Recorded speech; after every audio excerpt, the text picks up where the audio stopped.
Hey, hey, hey, you know me. It's Dr. Cheryl Bryant Bruve MD, the celebrity doc, and you are here with Chatters That Matter. Let's talk about it. We are here to educate, entertain, and inform you. This is your show. A little housekeeping, anything that you hear that is medically related, I am a bona fide medical doctor and do not take it as medical advice. If you hear anything that applies to you that piques your interest, please take that information to your personal physician. Today, we have a fabulous guest with us, someone who is well known throughout the Las Vegas community. I have with me here today, Robert Twixx Taylor. How you doing? Thank you, doctor. I appreciate it. Doing very well, and so glad to have you here to, finally get you on with us for this interview. Yes. So let's start out with you telling us a little bit about yourself and why we brought you here tonight. Awesome. Well, thank you. Well, my name is Robert Taylor, known as Twixx. I'm born and raised in North Las Vegas.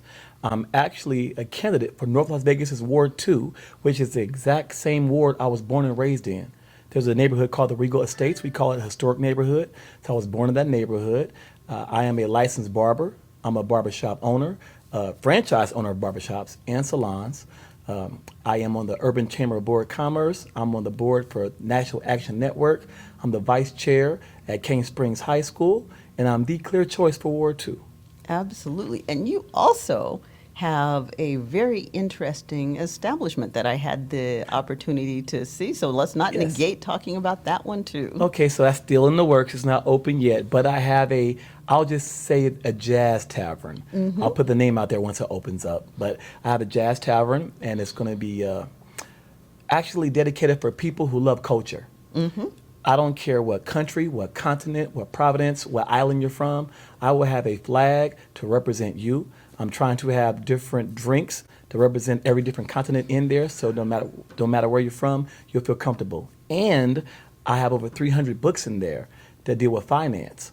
So when you do hear the name, you'll see why I mixed the two together. But Right. It has to do with learning about financial literacy and how you could grow money for your family. Right, and I actually had the opportunity of seeing the location, and I can't wait for it to open because, if for no other reason, there's just plenty of eye candy in there. If you're interested in art at all, there's all kinds of art from all over, as he said, different cultural representations, different ages of art. So if you're an art buff that likes old art, or you're into the Art Nouveau, whatever you are hankering for, it is in that location, and it is just, it's just so interesting to look at everything. It's eclectic. It puts you in the mind of an old-fashioned speakeasy. So this is Yes. going to be a hot spot when it opens. So I really can't wait until. You know what, Doc? I love this crowd. I love this energy. I'm going to say the name right now. Everybody else I've been giving a hush hush to, but it's called Foreign Exchange Lounge, and that's why it's mixture of culture and finance. Foreign exchange, foreign as in everything but America. Mm-hmm. I'm American, so we already there, right? Absolutely. And exchange aspect when it comes to the stock market, that's where the finance comes from. Because I do a lot of keynote speaking and a lot of meetings, and a lot of times when it comes to teaching about finance, people are whispering. Right. They're in a corner because nobody wants to talk about money out loud, but every day we're working to do what? Get money to take care of our family, to get a better quality of life. So why not have a place that's geared for that, to where you could come, see about your culture, and talk about finance in the same place? And I feel like I'm filling in a void by having that. So make sure you go to Foreign Exchange Lounge. Once it opens, please welcome. And if you're not from America, I really need you there, because I need you to tell me how good did we do representing your country, your continent, your island, okay? And then give me heads up what we can add. Right, absolutely. And I see this as being a place where all nationalities can come together Yes. and really commune about what's going on in Vegas. Yes. And of course, you're very much interested in, as you said, you're a grassroots politician. You're very much interested in what's going on on the ground here. Yes. And, that's an important part of what we're doing here. This is the Las Vegas Culture Center. Yes. And it is also a grassroots operation. This is one of our sponsors. And it is a grassroots operation, too, bringing the culture, the music, the art all together here. And, different artists in different areas Yes. coming together and talking about how to promote the culture Yes. in Las Vegas. And I appreciate that. So, definitely it will all coincide together. When you have culture without community, it's like having a tree without roots. Absolutely. And I appreciate this tree right here that you guys are actually putting in place to give us oxygen. So thank you for that. Absolutely. Absolutely. Now, let's talk about your role in the community, because you've been working hard in the community for not just this campaign, but for decades. And this is your second campaign, It's right? my second campaign. Yes, Okay. ma'am. Tell us about the first campaign and how this one's different. I appreciate that. So the very first campaign was in 2022. I ran for mayor for my first run. Okay. Yep. I ran for mayor to fill in that void. I felt personally, being born and raised in this city and being an entrepreneur, started off in North Las Vegas, I didn't see the city council actually endorsing small businesses like they should have. And for those who don't know, small businesses hire more than 50% of the public job workforce in America. So if you're not promoting small businesses, you're not promoting the people, right? And they're coming up with in the past, they have had laws and ordinances, to me, that hinder small businesses. Right. So I said, you know what? I'm not going to complain. I'm going to run. Okay. See, no one can complain if you're not doing two things. If you're not helping someone run who's about the community, or if you're not running yourself, you have no reason to complain. Right. We always say if you don't vote, you don't have no voice. No, if you don't help, you don't have a voice. It's more than just voting, because you could be voting for the wrong person. That's why you need to do your due diligence and Google people. See what they did before they ran. Because once you get in office, of course, you're going to have money that's allocated from taxpayers' money to do these wonderful things. So I don't want to hear you brag about all these things you've done when you were the assemblyman, the councilman, the governor, the mayor. What did you do before you ran? Because if you're doing things for the people before you run, when you get in office, you'll do them more. No, this is true, because one of the things that we do see, and we're watching a big presidential campaign going on right now, Yes. and everybody's promising the moon. And we all know good and well that they cannot deliver the moon. And a lot of the stuff they're even promising is not even within their realms as the president, because unfortunately, most Americans don't understand how politics works, how the presidency works, and what is and is not in the power of the presidency. Yes. If people understood politics, then they could read between the lines of what's being promised. Candidates are promising things that are just outlandish. And everyone's going, yeah, I'm voting for this person because they're what? Right. Don't you realize they can't even do that? Now, and let me dig deep into that. That's a very important segue for me to explain this too. In your wheelhouse, the term wheelhouse means in your power and the things you can control. It's important to understand what the candidate's job is. That way you can hold them accountable. That's why personally I believe you'll hear people say vote for me, but they don't tell you what their job is per se, because once they're voted on and they're in there, you can hold them accountable. So allow me to hold myself accountable to let you know what a councilman does or a councilwoman. A councilman in any city is over planning and zoning, right, and ordinances. Now that's important because when it comes to the streets, you got to call your local councilman to get something fixed on the street. Right. If you want a stop sign, you want a stop light, you got to talk to your councilman or councilwoman for that. When it comes to helping get grants for nonprofits, you could go to the council meeting and say, hey, I have this amazing nonprofit. It's for kids with this. It's for seniors with this. It's for that. And the council vote on it and allocate that grant money to you to help the community. Right? So it's important to have the right council person in play. And allow me to say something I've never heard on any interview. The reason it's so important to vote for your council person is this. A lot of people don't know this. Every council person is able to appoint a planning commissioner. Let me explain the importance of that. North Las Vegas has 4 council members, right? If you have 4 council members who are not about the community, that means they appointed 4 people to the planning commission who are not about the community because that's their friends, right? Because of that, you will never get things like this and structures like this built. When you get certain structures built, you have to go to the planning commission and ask, hey, I want to open up this nonprofit for the arts, for culture. They have to say yes. So once they say yes, it goes to the council. But guess what? If the planning commission says no, they said no because the council members who appointed them told them to say no. That's why it's important to understand who's your council person, because that council person, if they're a good person, chances are the planning commission that they appointed will be good people too. So imagine we change the city around and we get people who care about the city. Now you have council members who are appointing people in the planning commission who are all about the community. That's why it's important. And that's how you hold me accountable. And that's how from this day forward, you see in this video or hear in this interview, you hold people accountable. Absolutely, absolutely. Now, speaking on accountability, I have a question because something came to my attention that just didn't resound well with me. The council people, do they have to live or should they live in the community? Yes, not only do they have to live in the city, you have to live in your ward. North Las Vegas has 4 wards. So that means they have 4 different council members and 1 mayor. It will always be an odd number because everyone has 1 vote. That way it'll never be a tie, right? So you could say the mayor is a tiebreaker. Technically in the state of Nevada, for those who don't know, the term is weak mayor system. We have a weak mayor system. So even though I ran for mayor, I understood that the mayor does not have more power than the council. The mayor just gets paid more money than the council. The mayor is only 1 vote. The council has 1 vote.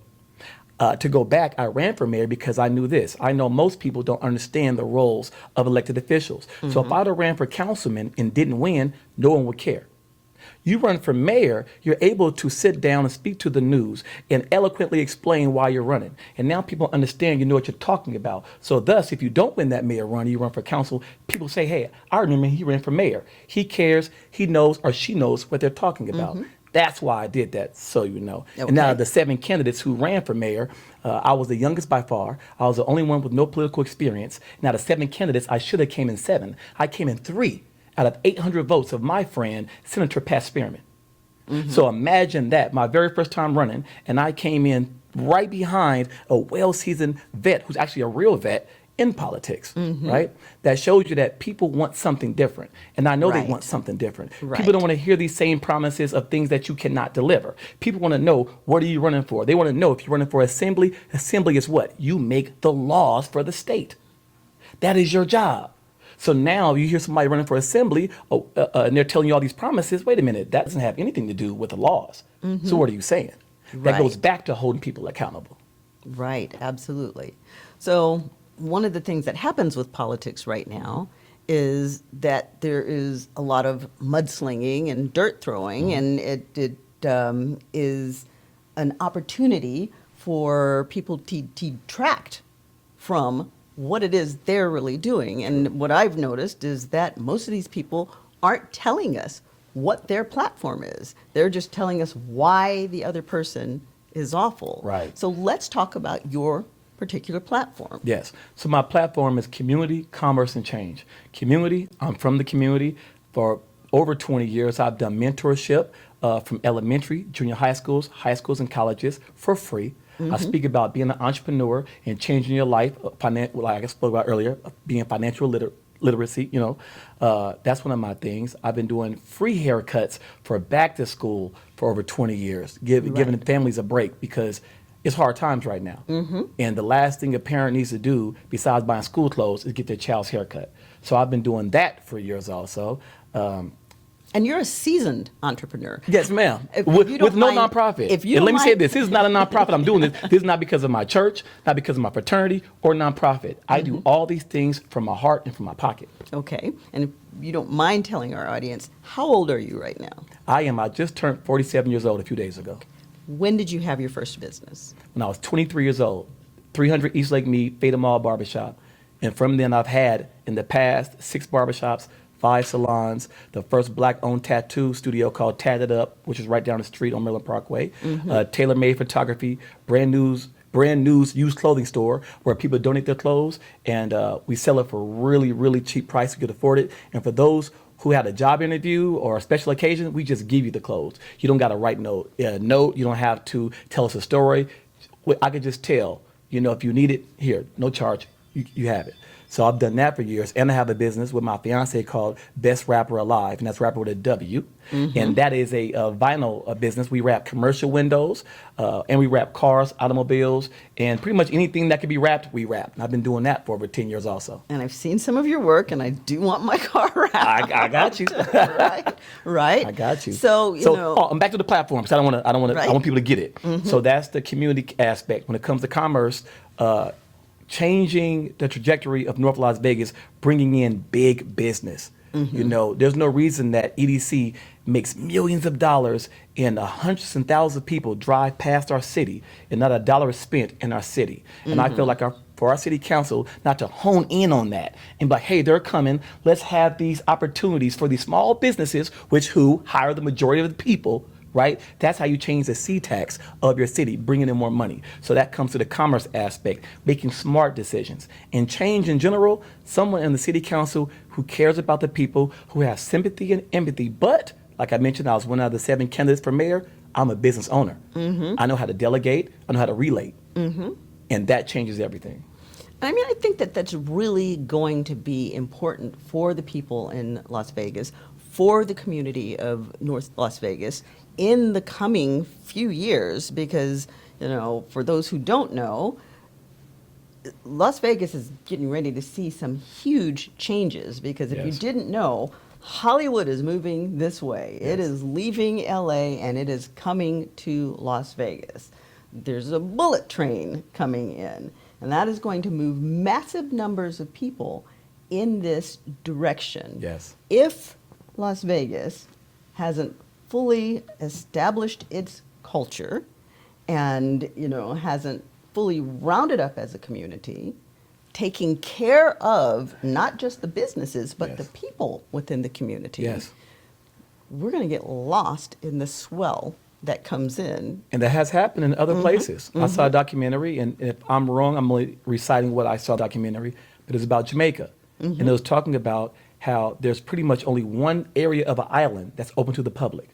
So the rest, if you look at Jamaica and look at it as a pie, about 90% of the pie, of the edge, is privatized, where 10% is open for the public. So imagine if you're born and raised in Jamaica, and your whole life you was able to go anywhere in the island, but now you can't. Resort. You only got this little minuscule place you can go to. Las Vegas will be the same way. If you don't understand what's happening in Las Vegas, added our baseball team, added our NBA team, added that Apex is opening up. North Las Vegas will probably be bigger than Las Vegas once Apex opens up, because that goes to the mountains. If you don't have your foot in the soil right now, it will be like that, to where you've been priced out of the Strip. A lot of locals are already priced out on the Strip already. And I correlate that to Jamaica. I'm like, wow, I got to pay $40 to park. We got to do this. We got to do this to even go to an event. I don't want to go. Right? That's why it's important to have the right leaders in leadership, because those people are the ones who like, no, we're not doing this. Those people are the ones who are the assembly, who say, no, we're making laws to where we can't do this. That way we don't end up like that. That's why it's important. Okay, now this show focuses on health. Yes. And health is not just physical health. We have emotional, mental, physical, financial, social, spiritual. All of these things are included in what health is. So let's talk about financial health. Las Vegas has a fairly low wage. Everybody thinks about the opulence, and we see the casinos and the glitz and everything else. But as far as industry, there's not a tremendous amount in Las Vegas. And those casinos and the tourism and resorts are the major funders. Tourism and resorts, casinos, and medical. And even medical isn't a huge one here. Because medical, we're going to touch on that. And that's something I'm too. trying to change too also. It's part of my platform. But go ahead. You're right. Yeah, we're going to touch on that too. So as part of your platform, what are you proposing to do to kind of help with this financial situation so that the people who are here in Las Vegas, whose jobs basically center around casinos that aren't necessarily paying huge amounts of money, how do we help those people stay in the life game financially here when, you know, folks are coming in from LA and, you know, Hollywood, and they're coming with big money. So how do we protect the people who are basically holding Las Vegas up and make sure they get their fair share? So I'll give you a few ways. And once again, speaking on Wheelhouse, there are some things you can't do when you're elected, but there's other people that you could actually support to get those things. And people need to speak more about that. So one thing in North Las Vegas that I totally support is this. I don't believe these outside companies who are buying our houses that will never be for sale, right, should have the right to purchase so many houses. Right. It should be a small amount of houses that they could buy. And other states and other cities have had ordinances to where that's possible. So because it's possible, it's probable, right? So that's one thing we need to do. As a councilman, I could do an ordinance on that, but we need our assembly, right, a state assembly who talk about they want to do that, to do it. And then as councilman, I will back them. I will fly to the Capitol and I'll support that. That's one. Two, me being a barber and owning a barbershop, all I do is talk to everyone, from preachers to teachers to people who are homeless to millionaires every day. Because of that, I think that gives me a big insight on what's going on with people's lives day to day. Finger on your pulse. Right? And once they did the tax on tips, that ruined Las Vegas. That was the worst thing. I'm looking at the camera. That was the worst thing to ever happen to Las Vegas. Because now they're telling you, yeah, you should make $40 tips this hour. So we're going to tax you for $40 tips. That's not even legal. And I don't even know how it took that long for it to happen. And I don't know how it took two candidates running for president to bring up this issue for us in Nevada to take that serious. We have to stop being in the back and being trailblazers, especially when it comes to our own quality of life. Our elected officials, who have been elected officials right now, should have stopped that a long time ago. So I totally support that, the tax on tips. Once that changes, once they get rid of the tax on tips, that will change everything. Now people will want to be valet drivers. They want to do all these great jobs we have at hotels. My parents were proud Teamsters. Flamingo Hilton, my mom and my dad to start us in MGM. So I grew up as a casino baby. You know, and I see the difference of the 80s and now, to where you can work at a casino, make a great living, pay off your house, pay off your car, and send your kids to college. Now you work at a casino, you barely get paid rent. Right. Even buying a home is out of the question. North Las Vegas, the average home is $415,000. To own a home, you got to have 25 to 28% of your income go to your mortgage, meaning you have to make at least $105,000 a year. Right. So how can you be a single person and even afford a house? That doesn't make sense. We're pricing ourselves out. Yes. It's like we're eating on ourselves, and eventually we'll be nothing. Absolutely. So we have to change that, and this is the conversation that we need to have. All these other conversations, that's okay, but in Las Vegas, a lot of times, you know, I'm totally involved with the presidential election, right? I had people at my shop today promoting the presidential election and get out to vote, so I want you to know that. But your local election will change your life faster than the presidential election. Absolutely. And for those who don't know, we have how many presidents? 46. How many presidents didn't start locally? Only 5. Think about that. So out of 46 presidents, only 5 didn't start locally, meaning what? 41 presidents were just like me, who ran for assembly, councilman, school board trustee, senator, right? And then they worked their way up to run for president. So if you follow your local candidates now, by the time they run for president, you don't have to YouTube them and do your due diligence, because you could say, I know Robert Taylor. I saw what he did in North Las Vegas. I saw how he helped out ordinance. I saw how he changed the streets. I saw how he gave nonprofits the money and they changed our community. Yes, I'm voting for this person when they run for president. I'm not saying I'm running for president, but I'm giving that example because most local candidates run for president. Right, right, absolutely. Chat, does that matter? Hey. Can I get a snap? We got an audience, it's a live audience. We can hear the snap. Absolutely. Okay, go ahead. Absolutely. Okay, so on that note, let's just take a little bit of a shift, Come on. because the other concern that I have coming in, I'm a physician, and the minute I walked into Vegas, everybody said, "Oh my God, Right. we've got another one," Right. because there's a shortage of physicians here. There's can a get to that. shortage of medical care, and I do have a chronic illness that I have to deal with, and yet I'm taking my care back to Sacramento to remain with my specialist, because I've been told that the care isn't sufficient to meet my needs here.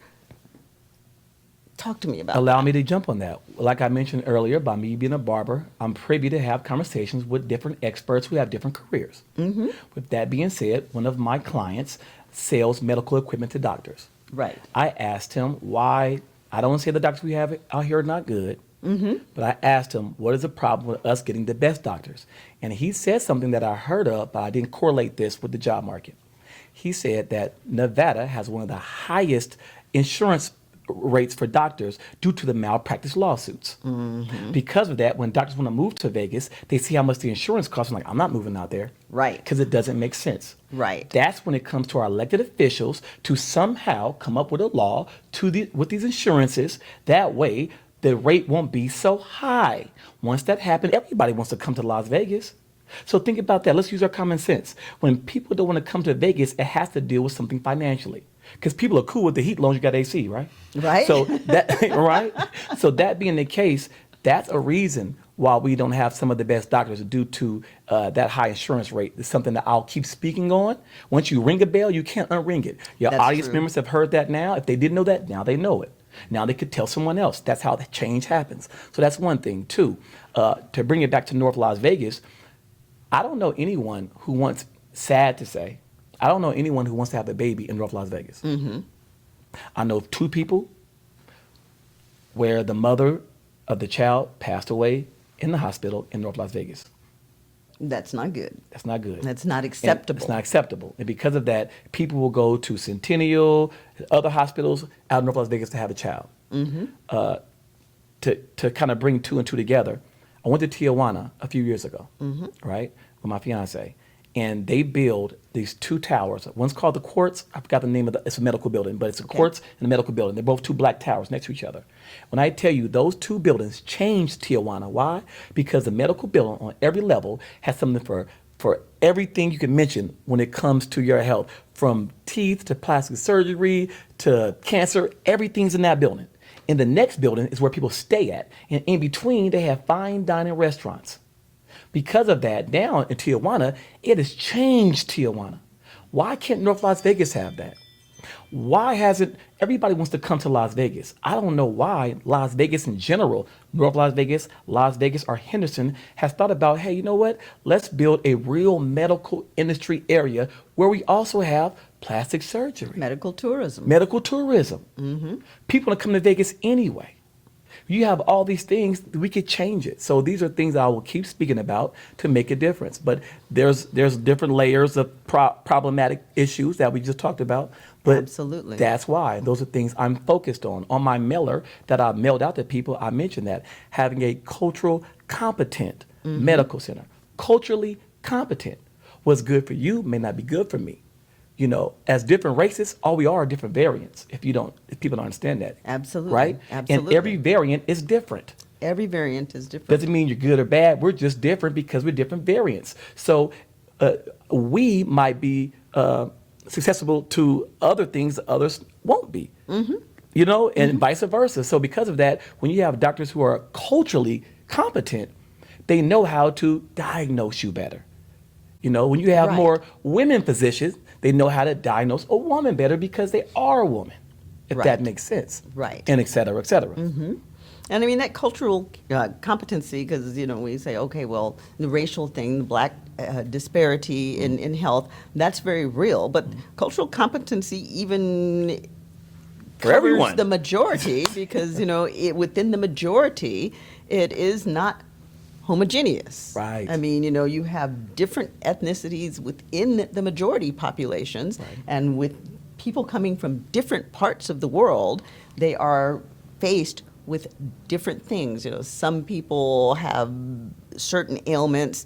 blood diseases that other people don't have, different types of cancer that affect different groups. Yes. So we have to pay attention to all of that. Yes. And I want to give kudos to you and everyone in the health field in general. All the nurses, everyone. I went to school to be a CNA. I did my training at St. Rose Dominican Hospital. Okay. So I know it's a very challenging role. I also know that right now it's the most people we've ever had retiring at a medical field right now. And we need you. For those who are considering being in the medical field, we need you. And please don't take any of this interview, me talking down on our doctors. You know, I'm just saying we do need more doctors out here, and we do. Quality doctors. Yeah, we're growing. Las Vegas used to be a little place in the dirt for gambling. Now we have community. And as our audience, you know, we're multicultural. You know, we speak different languages. We have different religions. We have different ways of thinking, but we all are one. So with that being said, we need to have the police department, the medical department, all these different all these facilities and careers help the people out. Absolutely. You know, and understand us.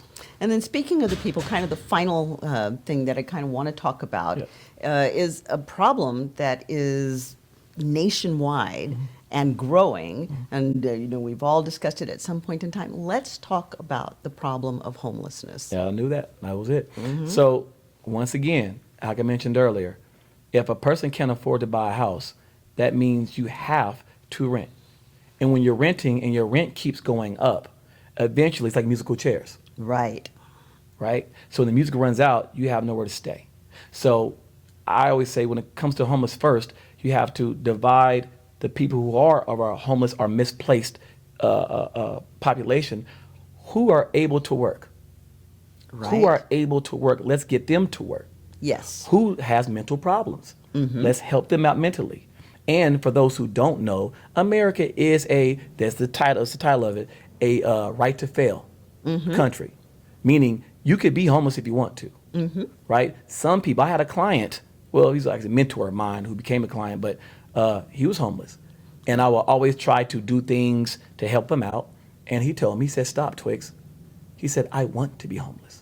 Well, and You know what I'm saying? A lot of people don't hear conversations like, he's like, I want to be homeless. He told me, if you want to help us out, you go down and you buy a bed. He said, a lot of homeless people have never slept on a bed in years. He said that at the time, I think the beds were $2, whatever. He said the facility he went to was free to stay there, but a bed cost $2. He said, if you guys want to help the homeless out, go there and pay for beds to give people a good night's sleep. I never would have thought that because. Good night's sleep and a shower. In a shower. A shower is a big deal if you're homeless. Right. You know? But the big thing of helping the homeless population out is stopping the people who are on the brink of homeless right now. Absolutely. A lot of people are on the brink of being homeless right now. And we have to figure out, people say affordable housing. What does that mean? Affordable is an opinionated word. If I'm a millionaire, if you're a billionaire and I'm a millionaire, what's affordable to you isn't affordable to me. Right. So it's not affordable to we. Right? So we need to call it realistic home ownership. Exactly. And that realistic home ownership should go to where if the average person, and you look the numbers up, makes $62,000 a year, but like in North Las Vegas, which is deemed so-called the cheaper place to buy, you got to make $115,000 a year. It doesn't make sense.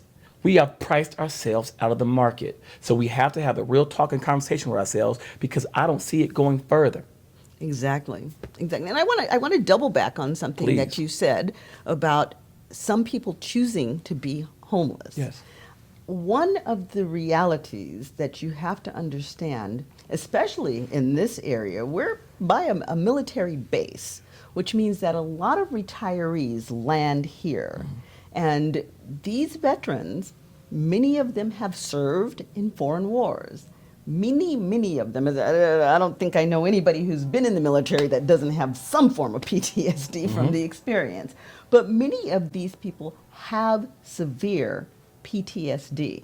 And a fair number of those homeless out on the street, you know, people are walking by them and, you know, why doesn't that bum get a job? Because, you know, they look like you and me, and they've got the sign that says, I'm a vet, you know, help me. And they're like, well, if you're a vet, get a job, dude, you know, I work. A lot of these people are not candidates for employment because they have severe PTSD. They may have psychosis, you know, they may look fine, and a lot of them will attempt to get a job. They go on a job, and then, a month into the job, they start seeing Charlie. Guess what? They're a risk to everyone around them, and they're not going to be able to further function on that job. So, boom, they're back out on the streets. You say, well, why are you on the street? A lot of them, they're well dressed. They were in the military. They're used to be in strack. Everything, has to be in place, well dressed and everything. They want that, but yet they refuse help getting into a place. The reason is, again, a lot of them have PTSD. And when you put a lot of people around them, guess what? They're triggered. So, give our vets grace. And as Twixx said, a lot of them are choosing to be homeless because it is the only thing that's tolerable to them that allows them to have a reasonable level of mental health, a reasonable level of comfort. Maybe not happiness, but comfort in their life. So give them grace, give them respect. They earned it. Just because they're out there on the street does not mean they don't deserve to be respected. A lot of those people out on the streets are two-parent households with two jobs that can't afford to house their children. Doctor, that hit home. My brother, a vet, he served in Desert Storms. My big brother was everything I wanted to be. My big brother, not saying I'm this, I'm just telling you what he is. My big brother was the coolest person I knew, the best dresser, what do you say? Girls liked him, their moms liked him. He was a really, really good person, very smart, right? My brother was an electrician. He served in the war. When he came back, he suffered PTSD. In the 90s, we didn't say PTSD. We said tripping. Yes. We said, that tripping. Tripping.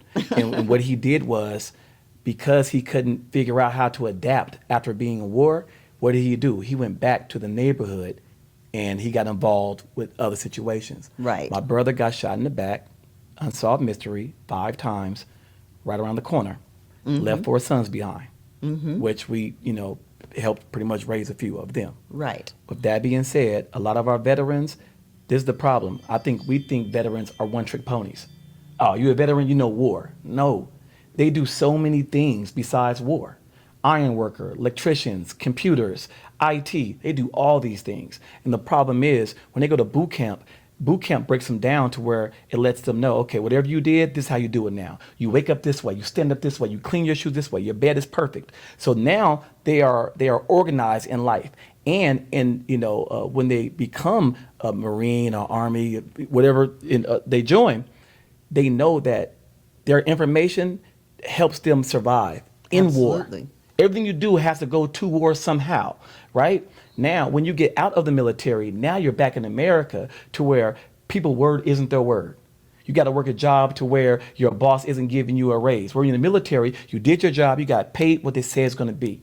So technically, I want to give a shout out to everyone who's a vet, who's dealing with this, because you're not the one tripping. You came back out here after what you did for the country, and you're used to organization. And now you're back in the country to where people don't say what they mean and mean what they say, and it's hard. And I had to understand that from my brother, because my brother ended up being homeless, and he had houses to stay at. He just mentally was just out. He would be gone for months. He would be gone for months. I found my brother was murdered on Saturday morning. I opened my door in my barbershop, sweeping up to get ready to open. I got a call from my mom's best friend, because my mom could not call me. And she said, your brother just got murdered, right? And I've been dealing with that ever since. And because of that, I'm an advocate for it. Trying to explain from a little brother's aspect. I could never know what it is to be a veteran, Right. but I could explain from being a brother of a veteran who looked up to a veteran, and how we have to look at them differently. PTSD, nah, they're organized, and a lot of us aren't. So imagine growing up in one household, your whole life being a certain way, and then going to another household. That's what they're dealing with. It's not easy. Absolutely. Absolutely. So what can we do to help our homeless here in Vegas, and particularly in North Las Vegas? First, have these conversations like this, but 2, like I mentioned, we have to separate those who want to get in the workforce.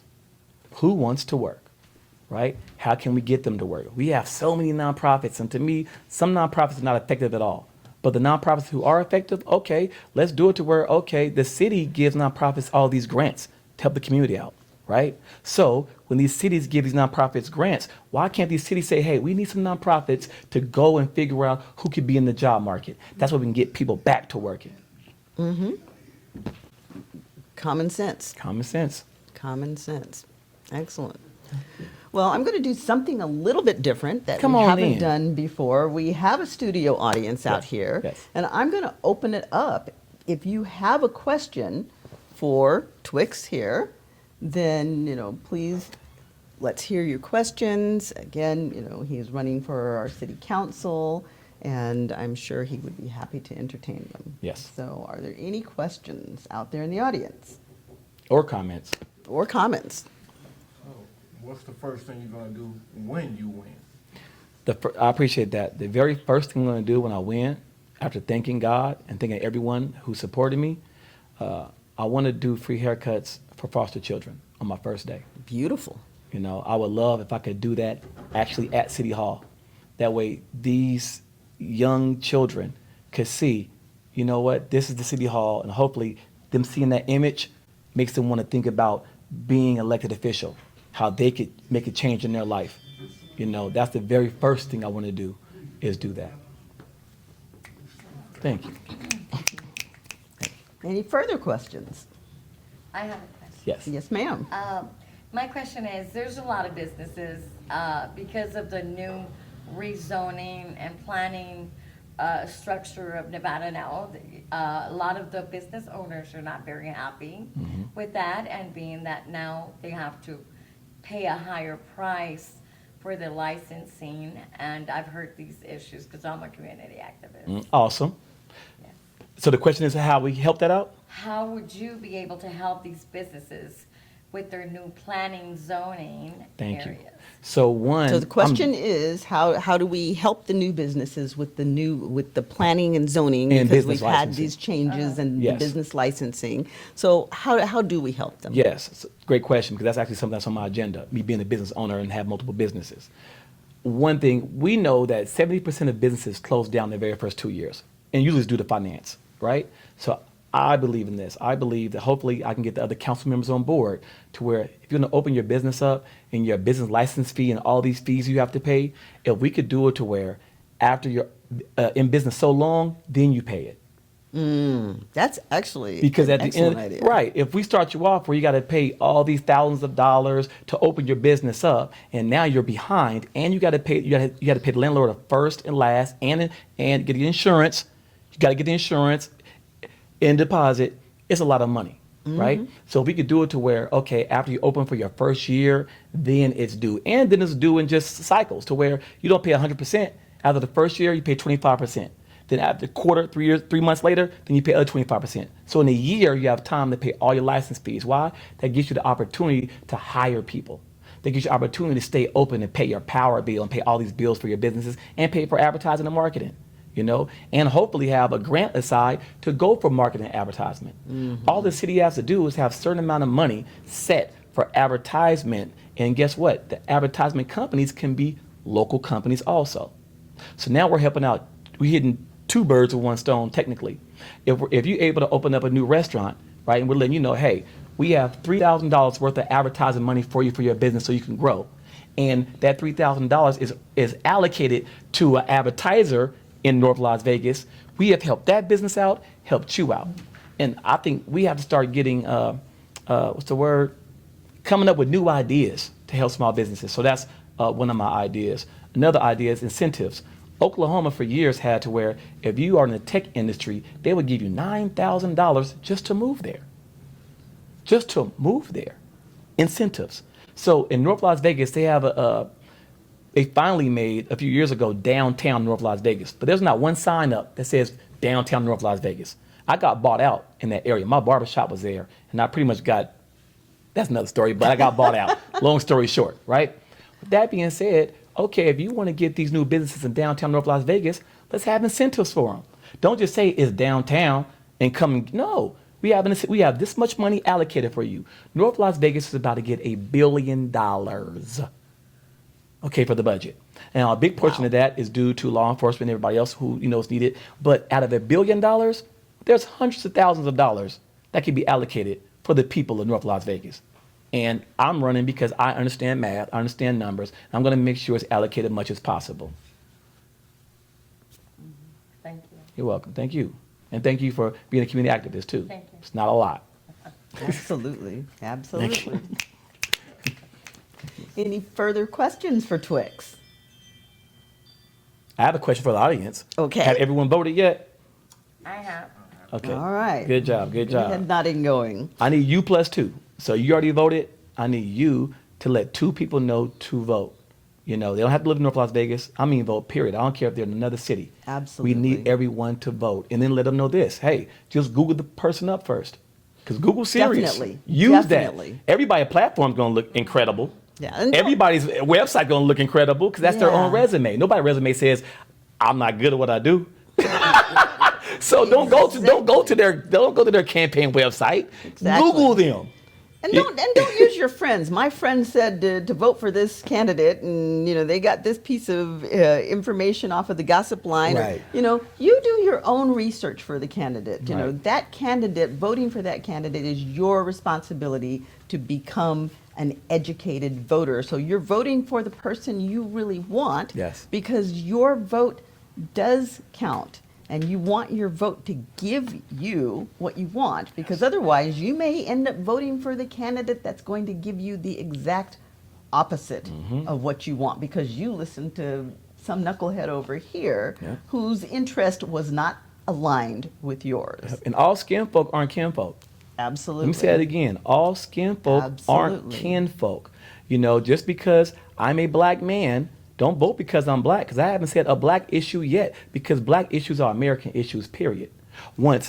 If we have 2 holes in the street, and one hole is a gallon deep, and one hole is a half a gallon deep, right? If we put a half a gallon of water, of concrete in both those holes, the hole that's a gallon deep is still empty. Meaning what? Everybody driving will be bumpy. Meaning this, don't vote because of the person's complexion, you vote on their direction. And that's how you vote for the right person. A lot of people, if you're the first black, you're the first Latino, you're the first Asian American, a lot of the first aren't the best. Sometimes first are put in position to hold everyone back. So now when we go and glorify the first Asian, Say the that first again. black, the first, before you glorify them, how many of them put more of them in place after them? That determines Right. it. And what did they do? If you're the first Filipino person to do something, great. But who did you put in place also? From the Philippines. Who'd you put in place who's a woman? Who'd you put in place who's Latino? Look that up. That's important, because if you can't find anybody, they are gatekeepers to your people. Ooh. Absolutely. Bravo. Oh, well, yeah. well said. Yeah. Well said. I'm here for the real deal. When I ran for mayor, I said I'd rather lose being real than win being fake. And I stand on that. Standing I'm a for tailor. something. My dad told us that. We tailors, we don't do that. And I'm still a tailor, and we don't do that. All right. All right. Well, the last question that I have, Go ahead. you got to tell us why they call you Twixx.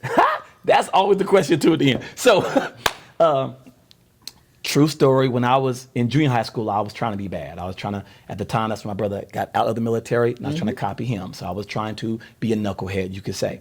When I went to high school, my freshman year of Cheyenne High School, long story short, I decided, thank God, with me and my friends, to change our life. Yes. When we decided that, we joined a positive youth group called the Sigma Beta Club.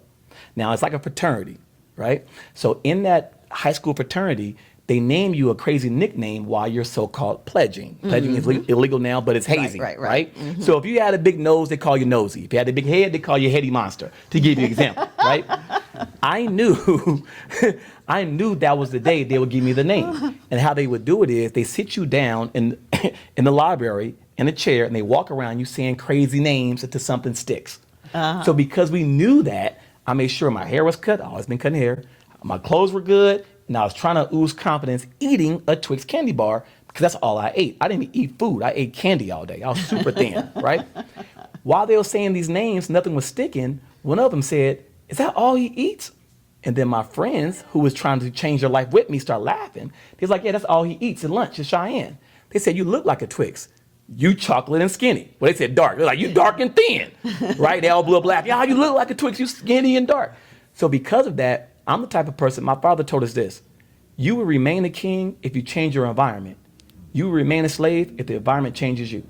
So because of that, Absolutely. I'm a narrative bender. I will never get anyone leverage over me on how you think about me, because I control my narrative in my life and my family. So because of that, when they, thank you. So when they name me Twix, I'm like, yeah, I am Twix. I am chocolate and smooth. I am golden. That's me.